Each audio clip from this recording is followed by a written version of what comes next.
para colhermos informações acerca da figura extraordinária do saudoso Monsenhor Albino Alves da Cunha e Silva, nós nos encontramos no edifício Giselda, apartamento número 91, nono andar, residência do conceituado e querido advogado Lenício Pacheco Ferreira. Doutor Lenício, antes de solicitarmos do senhor informações a respeito da figura do Monsenhor Albino, a gente gostaria de saber alguns fatos ligados à sua pessoa e à pessoa de sua excelentíssima família. Inicialmente, fale-nos a respeito de sua cidade natal. Eu sou nascido em Bocaina. Bocaina situa-se perto de Jaú, praticamente no centro geográfico do estado de São Paulo. E lá nasceu, na mesma fazenda onde eu nasci, nasceu minha mãe e a fazenda pertencia ao meu avô. E minha mãe chamava-se Rita Pacheco Ferreira, meu pai João Leônidas Ferreira. Minha mãe era, vamos dizer, dessas pessoas que se dizem, que são exatamente paulista de 400 anos, quatrocentona. Meu pai não, era mineiro, veio de Varginha e aos 21 anos chegou em Bocaina e lá então conheceu minha mãe, casou-se e desse casamento tiveram vários filhos. Leônidas Pacheco Ferreira, que residiu aqui em Catanduva, foi agrônomo aqui por vários anos e depois foi eleito deputado estadual, onde cumpriu 2 legislaturas, portanto 8 anos, na Assembleia Legislativa do Estado de São Paulo. E lá prosseguiu na política e até estava no tempo após o governo Jânio Quadros, ele era um dos indicados para a Prefeitura de São Paulo. Mas aí veio a falecer de um problema de pulmonar. Pulmonar não, cerebral. E depois, abaixo do Leônidas, nasci eu. Nasci a 16 de novembro de 1916. Portanto, vou fazer 81 anos daqui a uma semana. E depois, abaixo, veio minha irmã. Eu fui casado com moça aqui de Catanduva, Ivete Lima Ferreira, que foi vice-diretora da Faculdade de Esportes aqui, Faculdade de Educação Física de Catanduva, filha do Venâncio Ferreira Lima, que foi dentista aqui, e sobrinha do Dr. Renato Bueno Neto. Tivemos vários filhos. O meu filho mais velho, Paulo Roberto Lima Ferreira, que hoje, nascido em 1952, e reside hoje aqui em Catanduva, casado com moça daqui, né, Márcia Botura, filha do Éden Botura. E não tem filhos. Ele não teve a sorte de ter filhos. Depois, abaixo, vem minha irmã, Ione Ferreira Montenegro, foi casada com o Dr. Cássio Montenegro, faleceu no infarto, cereja 1, foi um grande cirurgião, sobrinho do professor Montenegro, um grande cirurgião, teve vários filhos. Depois tem o irmão mais novo, também falecido, Lineu Pacheco Ferreira, médico, faleceu há 3 anos atrás. Esse não chegou a se casar. Era um solteirão inveterado. E depois eu me formei em 1950 e em 43, pela Faculdade de Direito, lá da Universidade de São Paulo, que é o que diz a Faculdade do Largo de São Francisco. Me formei em 43. Em 1944 fui para Garça, perto lá de Marília, onde fui advogar junto com o Dr. Delfim Faria. Quer dizer, no escritório, o Dr. Delfim Faria, que era o melhor advogado da região. Advogávamos ele, Dr. José Álvaro Pereira Leite e eu, que ali aprendi a advogar, porque ele era um grande advogado. Advoguei ali até 1957, na Clínica Geral, embora a minha parte fosse mais direito criminal e a parte de júri, que eu gostava muito de fazer, e tinha certo pendor por essa parte. Em 1957, me casei em 1950 com a Ivete, que era daqui, e lá continuamos residindo. Em 1957, ela sempre insistindo que viéssemos para Catanduva, e como eu disse a você antes, como cabrito na corda, eu fui trazido aqui para Catanduva. Dá licença um minutinho, doutor Lenício. Muito bem. Antes do senhor continuar a nos relatar fatos ligadas à sua excelentíssima família, ao senhor, a nossa saudosíssima e querida Ivete, né? Que a gente não era propriamente prima, né? Mas era sobrinha do meu tio Floriano, e a gente tinha como prima, aliás, amicíssima da minha irmã Terezinha, a Ivete, muito simpática, era uma pessoa que conviveu muito tempo com a gente, estava sempre em minha casa. Nós tivemos uma infância junto, e a gente tem muita saudade da querida Ivete. Antes que o senhor prossiga a nos relatando fatos ligados à sua excelentíssima família, e uma vez conversando com o senhor nos disse a respeito da sua propriedade rural, que o senhor tem, que há muitos anos pertenceu à sua família. Gostaria que o senhor dissesse alguma coisa, que nos fornecesse um nome dessa propriedade, que eu sei que o senhor é um agricultor bem-sucedido, que verdadeiramente ama a terra. Que o senhor nos declinasse o nome dessa fazenda, que há muitos anos está de posse da sua família. Hoje lhe pertence, né? Propriamente dito. Essa propriedade situa-se lá em Bocaina, chama-se Fazenda Santa Patrocínia, em homenagem à minha avó, Patrocínia de Oliveira Pacheco. E essa propriedade foi doada à minha avó pelo meu bisavô. Portanto, ela tem, em mão de nossa família, cerca de 104 anos. Agora, era uma propriedade relativamente, como foi doada pelo avô, pelo bisavô, então doou para os vários filhos. Era uma propriedade de cerca de 80 alqueires. Mas nós fomos desenvolvendo e adquirindo propriedades e acabamos formando uma gleba de 1.600 alqueires, né? Mas a gleba mater é esta que está com a família há 104 anos. E essa propriedade não se vende, né? Essa não se vende. Essa é de estimação. Hoje, numa doação que eu fiz para os meus filhos, que eu praticamente não tenho nada. Eu tenho um carro, um Versailles 1993. E eu fiz doação para todos os meus filhos. E essa propriedade ficou para esse meu filho Paulo, que é o que hoje toma conta dos negócios meus, quer dizer, porque eu sou usufrutuário, meus e de minhas filhas. Ele toma conta de tudo. Nós temos fazenda em Mato Grosso, nós temos umas glebas lá em Mato Grosso, onde criamos gado. Criamos não, engordamos, só engordamos. Compramos o gado magro, o boi magro, engordamos e vendemos para o frigorífico. Então nós temos várias glebas lá em Mato Grosso. E temos uma fazenda em Garça também, que meu pai adquiriu em 1927. Essa continua em nosso nome também. Muito bem, doutor Lenício. Então agora, eu gostaria que o senhor nos dissesse quando foi que o senhor se mudou para Catanduva, que o senhor veio fixar-se aqui em Catanduva. Eu vim para Catanduva em 1957. Vim para aqui, morei a princípio numa casa alugada na rua Ceará, depois mudei-me para a rua Belo Horizonte, e aí então construí a casa que hoje está com minha filha mais nova, Heloísa, na rua Mugimirim, ali vizinha do prédio Floriano Lima. Ali então, essa casa nós temos desde 1960, mais ou menos 58, 60, ali que foram criados todos os meus filhos.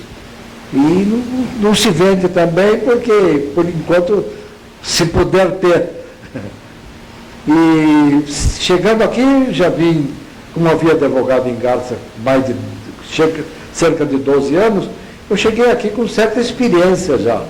E cheguei aqui, passei a advogar com muita desenvoltura, e cheguei até a fazer esse nome como advogado aqui em Catanduva, porque de fato eu tinha muita experiência e estudava muito. Eu sempre considerei o cliente um patrão muito rigoroso, de modo que eu cuidava das minhas causas com ardor, estudando mesmo, nunca requeri coisa nenhuma sem um profundo estudo, e tinha uma biblioteca muito grande, uma biblioteca de mais de 2.000 volumes, biblioteca jurídica, que quando eu aposentei em 85, fiz doação para vários colegas e aí então, alguns volumes também foram para o fórum. Muito bem, doutor Lenci. Nós somos testemunhas do seu saber jurídico e o senhor foi em Catanduva quando exerceu essa digna profissão de um nome, de um renomado nome, né? Além da sua postura moral e intelectual, o senhor realmente foi um grande advogado.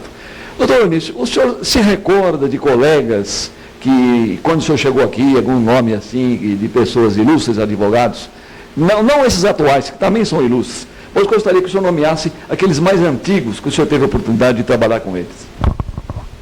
Ao meu tempo, em Catanduva, eram mais ou menos 15 advogados. Hoje são 380. Houve uma inflação de advogados. Agora, naquele tempo, existia um advogado de muito valor e muito nome, que era o doutor Crescêncio Ferreira Lima, um grande advogado.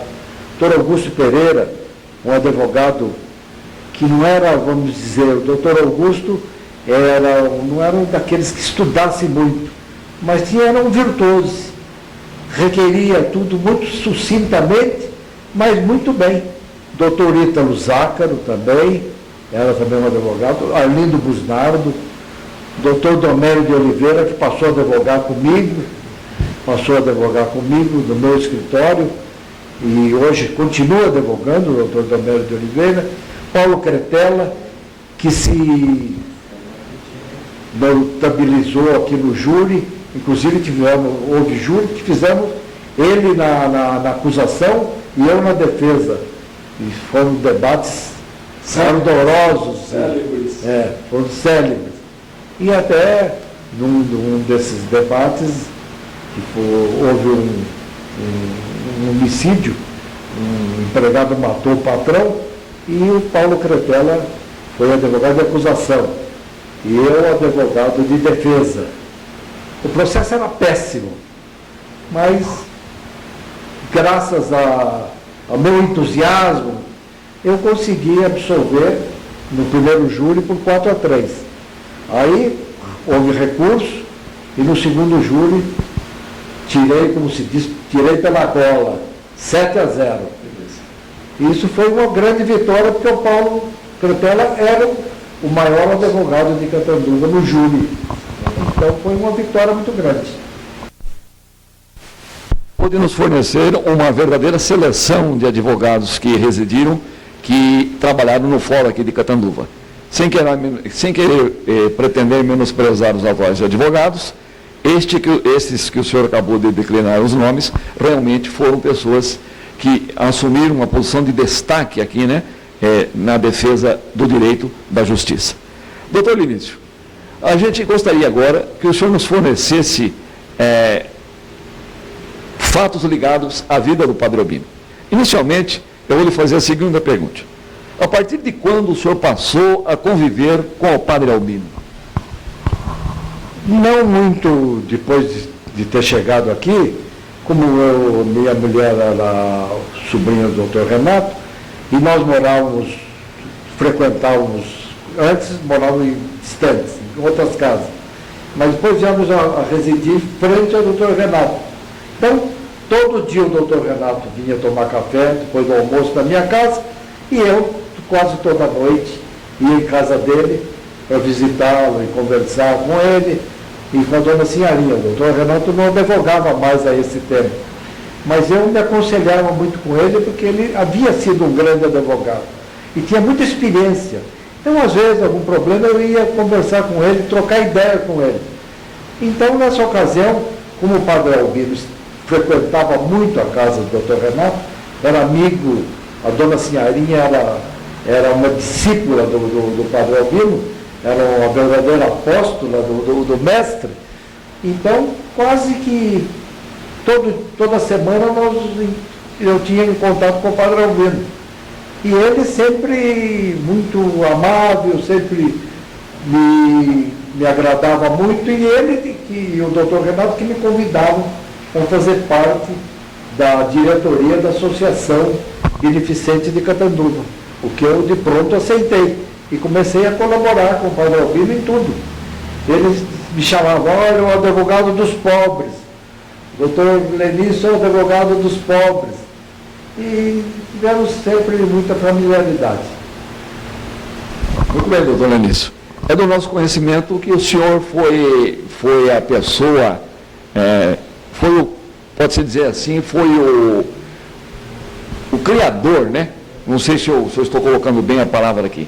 Eu sei que foi o senhor que deu, por exemplo, deu condições jurídicas, né? Foi o senhor que conseguiu a passagem da Associação Beneficente de Catanduva em Fundação Padre Albino. Foi o senhor que disse ao Padre Albino desta necessidade e coube ao senhor a elaboração desse diploma jurídico, né?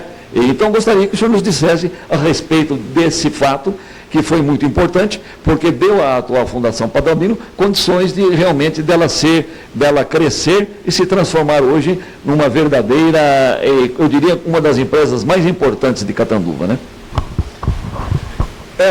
Na Associação Beneficente de Catanduva, fazendo parte da diretoria, eu logo vi que a Associação Beneficente de Catanduva tinha um desenvolvimento muito grande, e o seu desenvolvimento, sua atuação, era em quase todos os ramos da sociedade, na parte beneficente e educacional. Então, eu conversando com os outros diretores, falei: olha, nós deveríamos transformar a Associação Beneficente, que é uma associação de âmbito muito mais restrito, transformá-la numa fundação. Uma fundação que é uma coisa ampla, que poderá exercitar em todos os ramos de atividade sociais, políticas e educacionais. E assim os diretores da Associação Beneficente de Catanduva acharam a ideia muito boa. Falaram: o senhor se encarrega de elaborar os estatutos? Eu falei: não, eu elaboro os estatutos. Então, eu procurei estatutos de várias fundações, de umas 4 ou 5 fundações.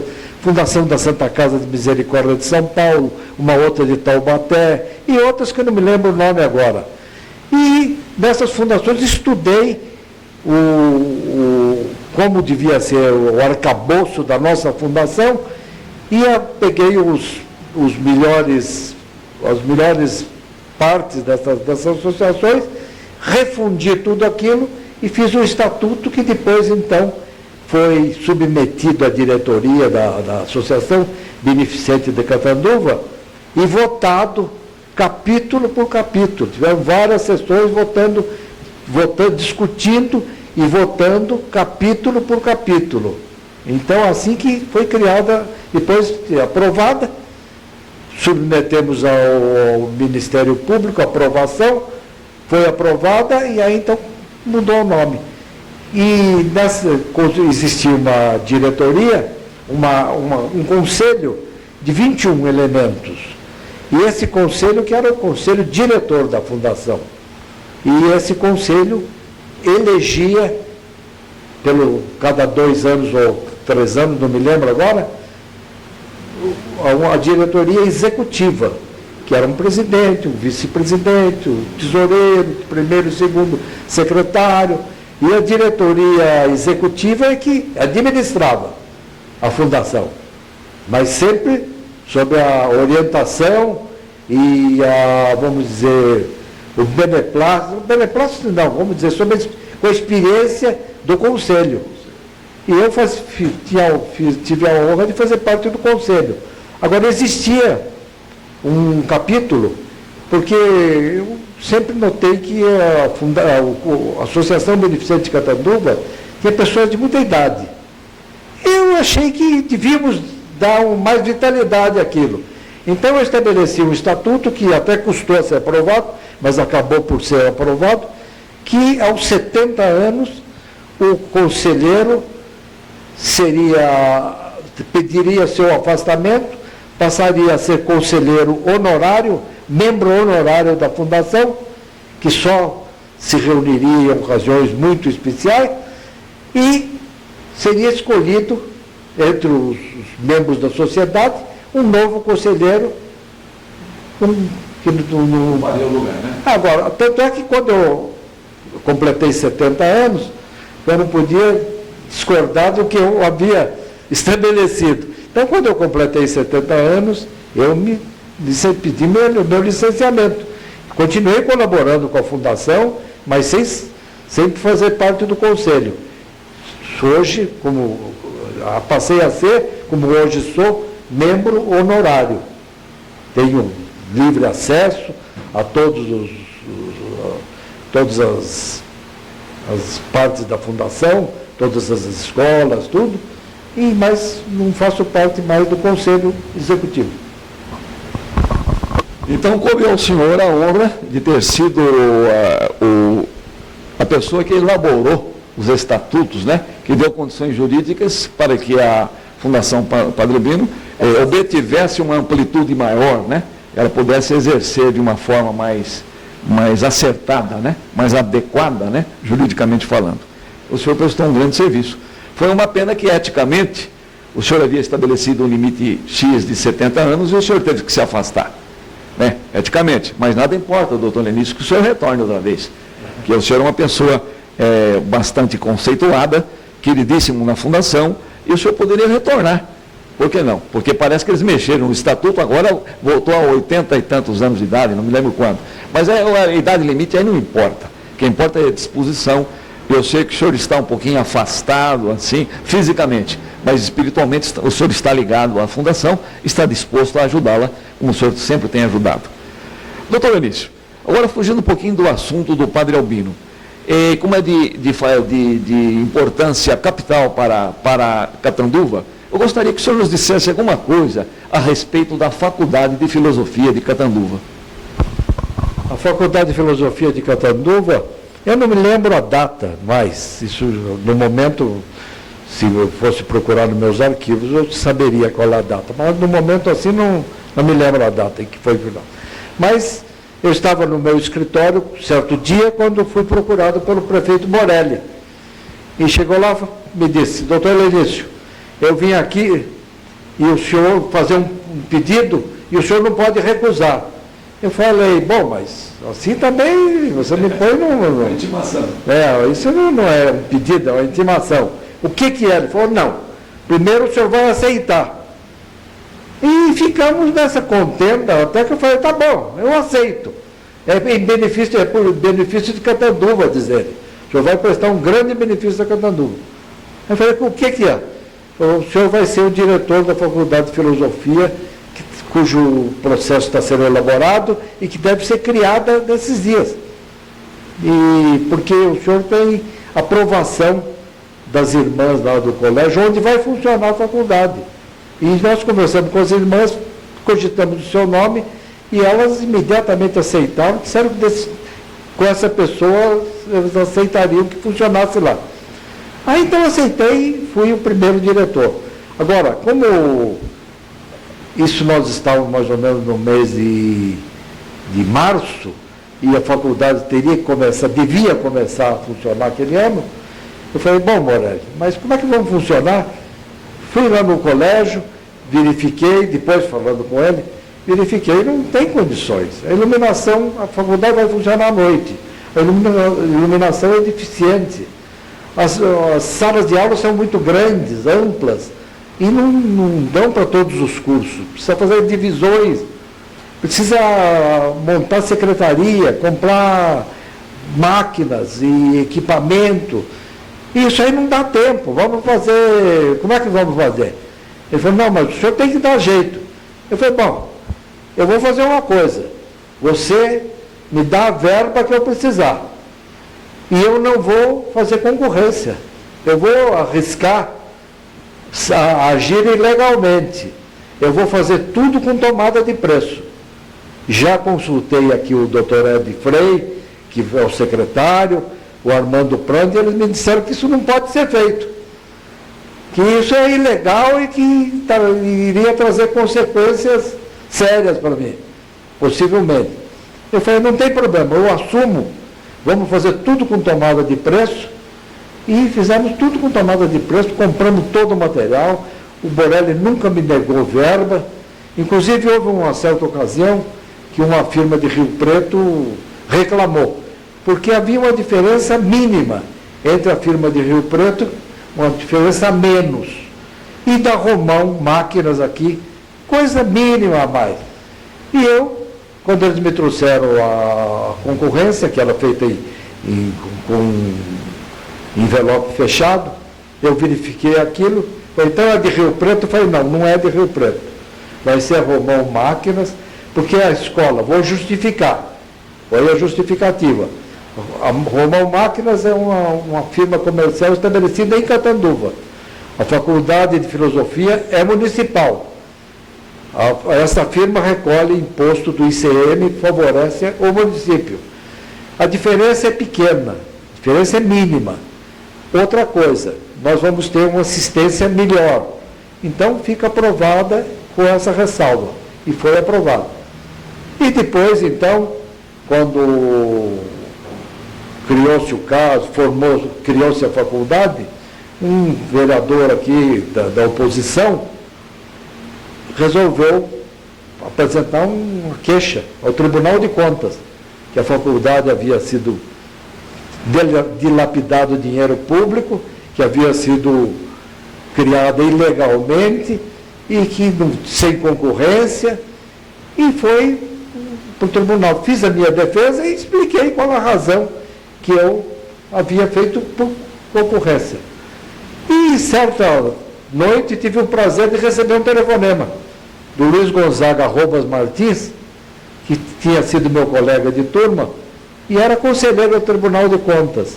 E diz, olha, Nisso, tem um negócio bravo aqui contra você, mas fica descansado, viu? Que já dei meu parecer e você vai ter uma votação favorável de todos os elementos do tribunal. Já conversei com todos. Sei que se você agiu assim, o fez corretamente. E assim, e aí fiquei durante 3 anos diretor da faculdade. Aí então, depois de 3 anos, procurei o Borelli e falei, Borelli, agora você vai me alforrear. Porque o meu escritório ficou quase que parado durante esse tempo, agora você vai me dar licença. O padre Xavier é o vice-diretor, tem experiência na parte educacional, ele pode assumir muito bem, o Qualia que assumiria como vice-diretor, e você então, aí então ele falou, olha, eu não queria fazer isso, mas as suas razões me levam a aceitar.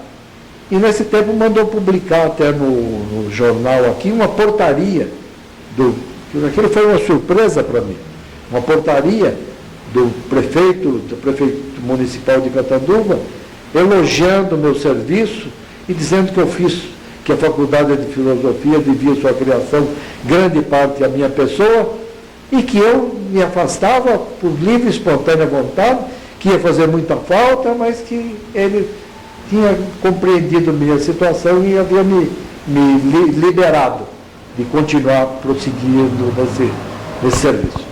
Durante o tempo que eu tive na faculdade, não tive interesse nenhum, porque, inclusive, meus vencimentos, eu dizia lá para o Armando, vamos fazer uma coisa, os meus vencimentos eu não tenho necessidade, não preciso, felizmente, felizmente eu não preciso. Então vamos fazer o seguinte, vamos ver os estudantes aí que têm dificuldade, nós vamos auxiliar a pagar a mensalidade. E assim era feito. Aparecia um estudante em dificuldade, com a tesouraria da faculdade, ele era chamado, uma entrevista comigo também, com o Armando Prandi, e então liberava ele, começava a pagar, com os meus vencimentos, pagava a mensalidade dele. E assim fiz com muitos alunos. Muito bem, doutor Lili, são gestos como esses, né, que enobrecem e dignificam as criaturas humanas. Eu sabia desse fato, e aliás toda a Catanduva conhece. Doutor Lenício, eu acho que a criação da Faculdade de Filosofia foi de fundamental importância para a Catanduva, né? Porque ela abriu as portas para que outras faculdades viessem a serem criadas em Catanduva. E também eu acho que o prefeito Borelli, ele merece todos os louvores, né? E nesse caso, ele foi o criador da primeira faculdade de ensino superior aqui de Catanduva. Doutor Lenício, gostaria agora que o senhor nos dissesse a respeito da Faculdade de Medicina, que eu sei que o senhor acompanhou, que o senhor ajudou no processo de elaboração, o senhor estava sempre ao lado do Padre Albino, o senhor estava ao lado do doutor Renato e de outras pessoas gradas aí da comunidade. Gostaria que o senhor nos dissesse a respeito da criação da Faculdade de Medicina. Como você bem disse, a Faculdade de Filosofia foi um marco inicial do ensino superior de Catanduva. Ela abriu o caminho. E o Padre Albino, ele tinha uma vontade dele, a aspiração dele, era uma faculdade de medicina em Catanduva. E até certo ponto o Padre Albino não era levado muito a sério, porque era uma coisa séria, muito grandiosa mesmo, para Catanduva, pelos hospitais que tinha Catanduva e tudo e tal. Mas certo dia eu estava na faculdade de filosofia, na parte da manhã, porque eu ia pela manhã para ver a parte de secretaria, tudo. Estava lá pela parte da manhã, quando disseram, o Padre Albino está aí, queria falar com o senhor. E eu desci lá no vestíbulo lá, da faculdade de filosofia, estava o Padre Albino até com o Zé Olímpio Gonçalves que eu trouxe, no carro do Zé Olímpio. E aí, então, o Padre Albino me diz, doutor Lenício, eu estou querendo criar a Faculdade de Medicina aqui de Catanduva, sei que a Faculdade de Filosofia foi criada, o processo foi todo feito aqui, por elementos da Faculdade de Filosofia, e eu queria que o senhor assumisse aí, com o pessoal da Faculdade de Filosofia, assumisse a obrigação, o mistério, e elaborar o estatuto da Faculdade de Medicina. E eu falei, olha, padre, experiência a respeito do assunto é pequena, mas nós vamos, seguindo os moldes da Faculdade de Filosofia, vamos fazer isso aí. E começamos a elaborar o estatuto da Faculdade de Medicina de Catanduva, com base em estatutos de outras faculdades de medicina. O processo para a criação da Faculdade de Medicina de Catanduva.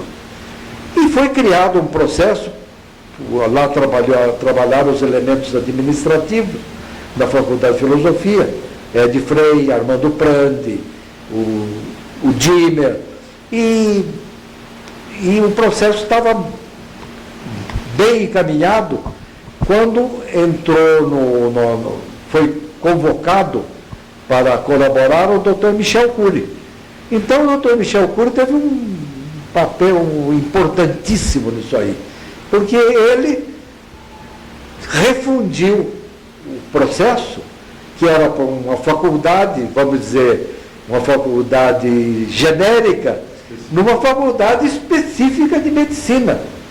E o Dr. Michel, aí então, fez várias viagens a Brasília, entrou em contato e em contato com o pessoal do Conselho Federal de Educação e começou a trazer todos aqueles elementos que ele achava que seriam necessários à aprovação da faculdade. Então ele dizia, olha, tal coisa temos que fazer desta maneira, desta e desta maneira. Temos que ter um prédio.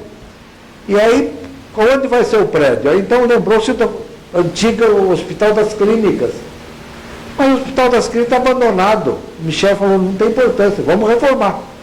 Mas não pertence, não nos pertence, vamos procurar os cotistas, porque aquilo era uma sociedade anônima por cotas. Uma sociedade por cotas de responsabilidade limitada. O primeiro a ser procurado foi o Dr. Cardarelli. O Dr. Cardarelli, que era o diretor lá, desse Hospital das Clínicas. Conversamos com o doutor Caldarelli, e ele falou, e vocês o que queriam? Doação da sua cota do hospital para a Faculdade de Medicina de Catanduva. E ele prontamente atendeu. E assim fomos procurando os outros cotistas. E todos aceitaram. Fizeram doação. Bom, doação num papel, num documento.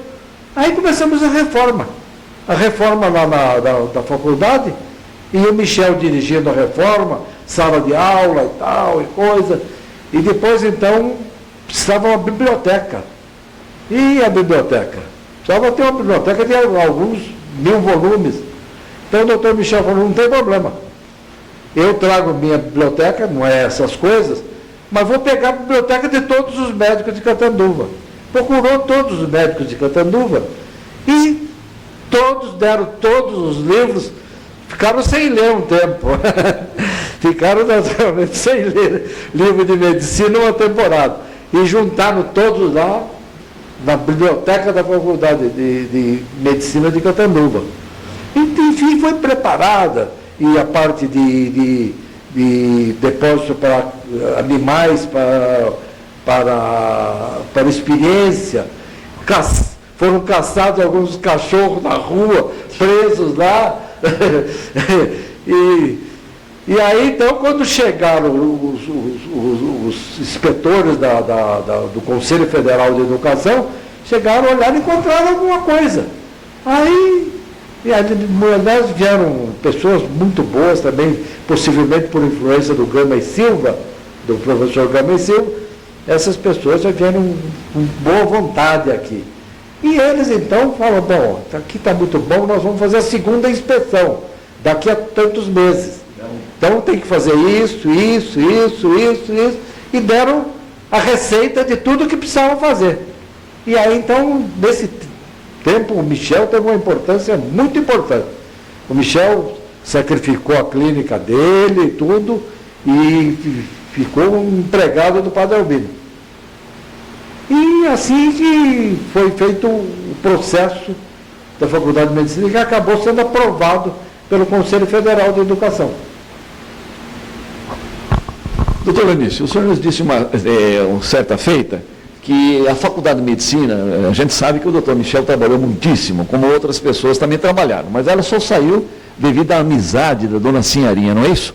Gostaria que o senhor nos dissesse aqui esse fato que é de fundamental importância, porque foi uma somatória de trabalhos, né? Todos trabalharam, como no caso específico do doutor Michel, que é um conceituado facultativo de Catanduva, ele arregaçou as mangas, esteve à frente do processo, outras pessoas também o ajudaram, mas se não fosse a amizade do dona Sinharinha, gostaria que o senhor nos dissesse a respeito desta amizade, porque senão nada seria coroado de êxito.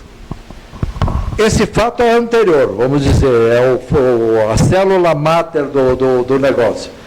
Porque quando o Padre Albino queria a Faculdade de Medicina, não existia nada. Não existia nem uma sombra de Faculdade de Medicina. Mas ele imbuiu o doutor Renato e a dona Sinharinha dessa força, dessa vontade, dessa aspiração, que ele só falava nisso. O senhor acreditava, doutor? E eu até, para ser franco, eu não acreditava muito, mas tinha que trabalhar, porque o padre influía e obrigava a que se trabalhasse mesmo. Então, a dona Sinharinha falou, olha, tem agora o Gama e Silva foi ministro da Justiça, e o Gama e Silva é meu contemporâneo lá de Mojimirim, amigo do Quizote, meu irmão. Ele é elemento nosso, amigo do Renato. Vamos conversar com o Gama e Silva vai dar essa força. E o doutor Renato e a dona Sinharinha telefonaram para o Gama e Silva e conversaram com ele muito tempo. E o Gama e Silva, então, pediu que fosse uma pessoa lá, no Rio, para dar uma notícia para ele mais detalhada, que por telefone. E nessa ocasião fui eu e o Armando Prando, e eu não me lembro mais quem teria ido junto. Me lembro que eu e o Armando Prando fomos recebidos pelo ministro, e então explicamos o que existia, que aqui em Catanduva existia um hospital muito bom, que servia uma região muito grande, que existia um hospital de tuberculose com 700 leitos, que a vontade era muito... Existia uma faculdade de filosofia já, uma escola superior. E aí, então, o Gama e Silva falou, volta para lá. Até nessa ocasião, fui de avião. Quem cedeu o avião foi até o seu Ângelo Zancané, que cedeu o avião dele, nos levar lá e nos trazer de volta. Aí ele falou, não, pode voltar, diga para a senhorinha e para o Renato que eu vou, que a Faculdade de Medicina vai sair, que eu vou autorizar a Faculdade de Medicina. Pode começar a fazer o processo. Começar a fazer o processo para a criação da Faculdade de Medicina. E eu vou dar toda a força, e a Faculdade de Medicina está criada. Não tem mais dúvida. Então eu vim naquela euforia. E na certeza que ia não, porque eu estava com o ministro da Justiça apoiando amplamente e dizendo, sai de qualquer jeito. Então, assim, por aí que começamos a fazer, elaborar o processo. Muito bem, doutor Lenício. E como foi que o senhor tomou conhecimento quando realmente ela já estava sacramentada a faculdade? Quem foi levar a notícia para o senhor? A faculdade foi até engraçado, porque elaborado o processo, veio a segunda vez, vieram aqui os inspetores do Ministério da Educação, por sinal que cariocas, e muito bom contador de piada, e chegaram aqui, era gente de casa, e se deram muito bem com todos aqui, e fomos para a cabana, e depois então, como é que vai ser? Não, nós vamos dar o parecer favorável. E daqui um dia vai para o conselho se reúne periodicamente, e quando houver uma reunião do conselho, já vamos submeter, vamos submeter a aprovação, e aí então deve ser aprovada, porque o nosso parecer foi todo favorável. E assim estávamos esperando. E um dia de manhã, quando eu estava na minha casa, que eu já estava na casa Rua Mojimini, quando batendo palma lá, eu estava me aprontando para descer para o escritório. Bateu palma, eu olhei pela vidraça assim, e vi que era o Padre Albino. Padre Albino, então, saí e falou, o que é, meu senhor? O que o traz aqui? Falou, doutor Lenício, não, antes que eu perguntasse qualquer coisa, não perguntei nada. Eu estou falhando a memória. Eu não perguntei nada. Logo que ele me viu, ele falou, doutor Lenício, o senhor vai ser médico. Eu falei, não, por quê? Porque o senhor não disse que se criasse a faculdade de medicina, o senhor ia estudar medicina. Eu falei, faculdade foi criada. Recebi, olha, numa emoção, uma coisa tremenda, num gesto emotivo que quase que me levou às lágrimas. Falou de modo que me abraçou e diz, a faculdade foi criada. Recebi a notícia ontem à noite. E assim que ficamos sabendo da criação da Faculdade de Medicina. Doutor Lenício, todos os senhores aí, todos os nomes que o senhor declinou, doutor Michel, doutor Renato, dona Sinharinha, o senhor e outras pessoas que no momento a gente não vai dizer o nome, os senhores realmente realizaram o sonho do Padre Albino. Ele foi uma coisa que estava tão arraigada, né? Ele tinha uma vontade comensurável, inquebrantável de realizar e de fazer com que Catanduva tivesse uma faculdade de medicina, e aquele dia chegou, né? Realmente uma coisa que toca a gente e que deixa a gente bastante emocionado. Doutor Lenício, agora fugindo um pouquinho do assunto de Padre Albino aqui, eu gostaria que o senhor nos dissesse, quando da criação da Faculdade de Direito de Rio Preto, o senhor tendo o seu nome bem cotado lá no Ministério de Educação e Cultura, o senhor foi convidado a fazer parte do corpo docente da faculdade. O senhor aceitou o convite? O senhor chegou a licionar alguma vez ou não? Quando eu elaborava o processo de criação da Faculdade de Direito lá de Rio Preto, eles precisavam de professores que tivessem o seu nome aprovado pelo Conselho Federal de Educação. E eles souberam que eu era aprovado pelo Conselho Federal de Educação. E faltava justamente um professor de Direito Civil.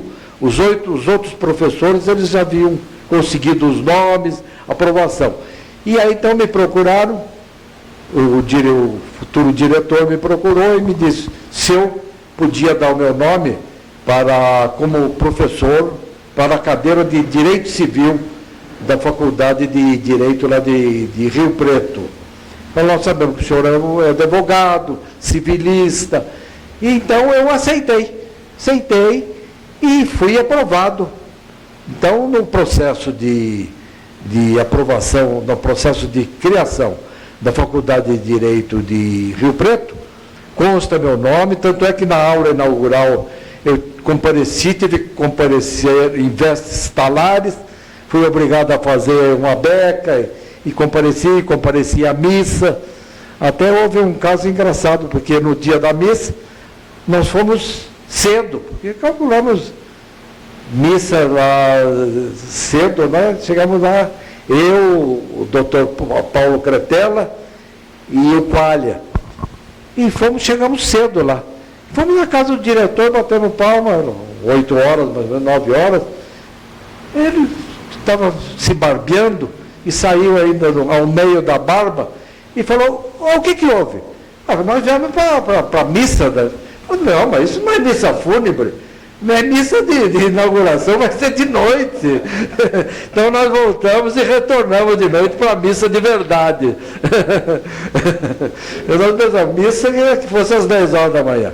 E aí, então, agora, depois, então, quando a faculdade começou a funcionar, eu estive lá e falei, como é que, eu não tenho, para mim é difícil sair toda noite e vir aqui a Rio Preto. Ele falou, não, se o senhor não quiser lecionar, nós podemos pôr como assistente uma outra pessoa, um outro advogado, talvez um juiz de Nova Granada até. Eu falei, tá bom. E ele dá aula então no curso de Direito Civil. Ficou acertado assim, então está ótimo. Se precisar, eu faço o sacrifício e venho. Porque eu vou preparar as aulas e tudo. E uma aula preparada só pode ser uma aula boa. É tudo questão de preparar. Mas se puderem me liberar disso aí, será bom. E eles então me liberaram e começou a ser adicionado Direito Civil, parece-me que pelo juiz de Direito de Nova Granada. E posteriormente, quem passou a lecionar, e com grande brilho, foi o doutor José Virgílio Vita, juiz de Direito de Catanduva, que ele ia para Rio Preto ali pelas 8 ou 7 e meia, 8 horas, lecionava e depois ficava em tertúlias com os acadêmicos até de madrugada, porque ele era gostava né? Conversador. Gostava muito era tipo meio boêmio, o Vita, mas de uma capacidade, tanto no magistério como na magistratura, ele era de uma capacidade ímpar. Bem, doutor Início. Agora eu vou fazer a seguinte pergunta para o senhor. Quando ocorreu o passamento do padre Albino, no dia 19 de setembro de 1973, toda a Catanduva se sentiu muito sensibilizada. Foi um fausto acontecimento que tocou a todos os catanduvenses. E o senhor, como amigo pessoal do padre Albino, o senhor também deve ter sentido bem, muitíssimo. E coube ao senhor, na ocasião, fazer a oração fúnebre do padre Albino. Gostaria como é que o senhor reuniu forças, porque foi um fato tão que a gente nunca acreditava que o padre Albino um dia ia desaparecer. O senhor fez uma oração fúnebre muito bonita, que se tornou famosa aqui em Catanduva, e eu gostaria que o senhor nos dissesse alguma coisa a esse respeito. Eu, de fato, os dias que precederam a morte do padre Albino, os dias da operação, foram de emoção tremenda. Nós estávamos muito emocionados e muito entristecidos, porque víamos que a situação física dele cada dia piorava mais. E acabou falecendo, foi uma consternação geral em Catanduva, para todos, E dentro lá da fundação foi uma consternação geral também, todos chegaram até aos prantos. E me pediram, me encarregaram de fazer a oração fúnebre, a última despedida ao Monsenhor Albino. Eu falei, bom, é um negócio difícil, porque a emoção pode me vencer, mas eu vou fazer. Então, fiz, não foi improviso, escrevi uma oração fúnebre, falei na porta da igreja, mas houve momentos em que quase que engasgava, quase que não podia prosseguir, tal era a emoção de que eu era tomado naquele momento. Mas, felizmente, fui feliz na despedida ao Padre Albino, feliz naquele infausto acontecimento.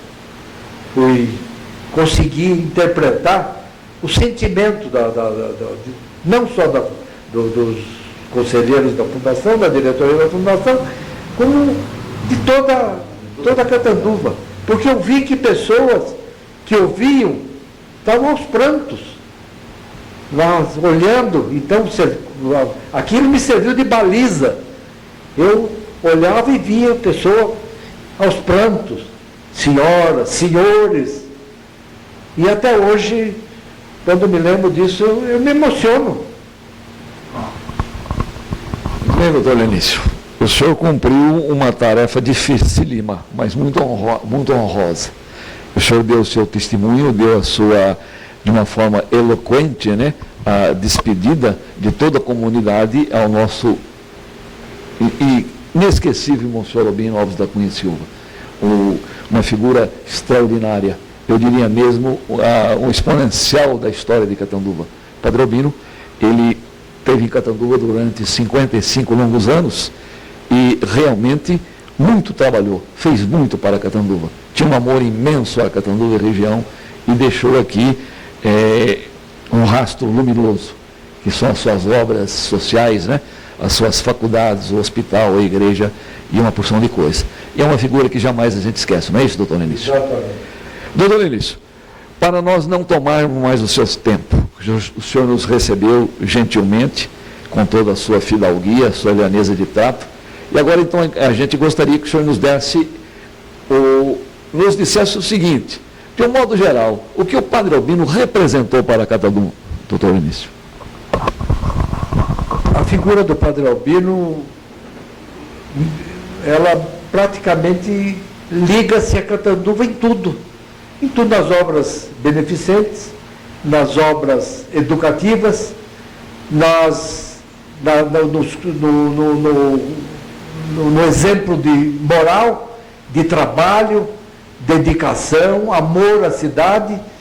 Padre Albino parecia que tinha nascido em Catanduva, que era natural de Catanduva, tal era o amor que ele tinha pela cidade. Então, ele só fez criar, só fez enaltecer, criar e aumentar tudo em Catanduva. A Associação Beneficente de Catanduva, que foi criada por ele, com a colaboração de toda a população, que depois tornou-se na Fundação Padre Albino, em homenagem justamente a ele, que deve tudo a ele, e hoje é uma obra de grande importância, no ensino superior, no ensino médio, na parte beneficente. Hoje o Hospital Padre Albino é um hospital muito bem montado. O Hospital Emílio Carlos, que está cedido definitivamente para a Fundação Padre Albino, é um hospital que merece ser visitado. Um hospital de 600 a 700 leitos. O Hospital Padre Albino, 200 e tantos leitos. Ambos super bem equipados. Então, para a região aqui, para Catanduva, o Monsenhor Albino foi de um valor extraordinário. E para a região também, para toda a região.